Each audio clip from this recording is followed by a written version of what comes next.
Bonjour à tous, donc je vais vous présenter une partie des travaux que j'ai faits pour essayer de gagner du temps et de simplifier les processus grâce à des modèles de langage et en particulier je vais vous présenter une boîte à outils logistique.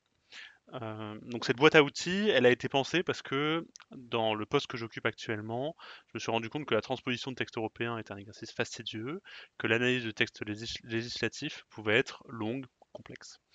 Et donc, je me suis posé la question de comment on pouvait automatiser, simplifier ces processus grâce à l'IA.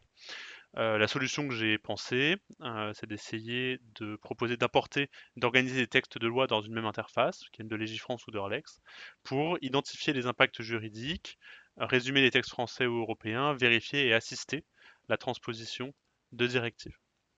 Donc assez parlé, je vais vous faire une petite démonstration de l'outil. Donc c'est un outil qui a été publié en open source, donc il est disponible en ligne sur Internet. Donc voici un petit peu l'interface dans laquelle on se situe. On va commencer par charger du droit français. Donc ici on est branché directement sur Légifrance. Et donc je choisis de charger mon code des assurances. Donc je vais récupérer le code sur Légifrance. Je peux afficher ce code, mais je peux aussi le télécharger dans différents formats pour me faciliter les analyses. Ensuite, donc voilà le texte qui a été récupéré.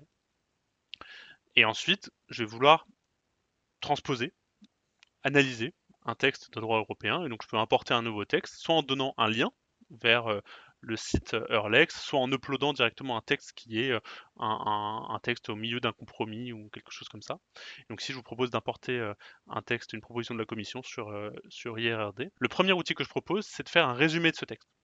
Je reçois une proposition de la commission, j'ai envie de très vite pouvoir l'analyser.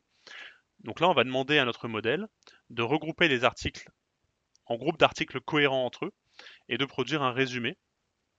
Et donc ce qu'on peut voir, c'est qu'ici, il nous a regroupé 9 articles qui parlent à peu près du même sujet et il nous a fait une analyse groupée de ces articles-là. Ce qui va être beaucoup plus pertinent que d'avoir une analyse article par article qui en fait serait redondante avec une lecture fine du texte.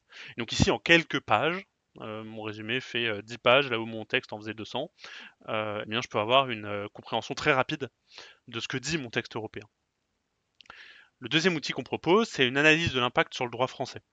Très vite, je vais me poser la question, quels sont les articles qui résonnent avec le texte européen que je suis en train d'analyser, que je viens de recevoir.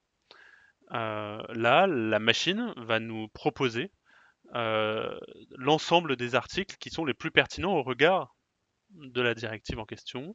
Et donc très vite, je vais pouvoir identifier les articles de droit français qui sont le plus impactés par mon droit européen et donc concentrer ma lecture sur une dizaine, une quinzaine, une vingtaine d'articles de droit français qui interagissent avec mon texte de droit européen, ce qui va me comprendre très très vite de voir l'impact de mon droit européen sur le droit français. Et enfin, il y a d'autres outils, mais le troisième que je vous présente euh, propose de faire un tableau de transposition. Donc évidemment, l'idée n'est pas du tout de remplacer l'agent et de faire un tableau de transposition euh, directement. Et donc le travail manuel devra continuer à être fait. Et donc c'est pourquoi on a dans le tableau de transposition proposé les mêmes colonnes que celles qui sont habituellement dans un tableau de transposition. Mais on rajoute une colonne qui est un assistant intelligence artificielle, qui va me montrer pour chaque disposition de la directive les articles de droit français à regarder, et qui va me donner des conseils de transposition. Ici, il convient d'élargir des dispositions de l'article 311-1 pour inclure explicitement toutes les catégories d'entités visées. Bon. Et il va me faire des propositions de modification, il va m'expliquer quel est l'impact de cette disposition de la directive sur mon droit français. Donc l'idée, c'est que ça va me faciliter le travail, ça va me permettre de faire mon étude d'impact beaucoup plus rapidement, et ça va vraiment m'assister dans mon travail. Donc voilà un petit peu pour la présentation de l'outil. Donc comme vous le voyez, il y a beaucoup d'améliorations à envisager pour optimiser le modèle, intégrer d'autres sources de droit, etc. C'est évidemment un outil à utiliser avec beaucoup de précautions et le travail humain est toujours nécessaire pour s'assurer de la correction, pour s'assurer de bien saisir toutes les subtilités du droit européen et français qu'on est en train de manipuler. Mais cela dit, c'est quand même un gros assistant qui peut accélérer le travail et on a déjà bénéficié d'un grand partage d'expérience puisqu'on a pu le partager à la DILA, à des agents du ministère de l'Environnement, à la CPR qui ont tous été très intéressés pour la preuve de concept que constitue ce produit. Là, je vous remercie beaucoup de votre attention et puis je me tiens à votre disposition pour répondre à des questions à la suite de la session.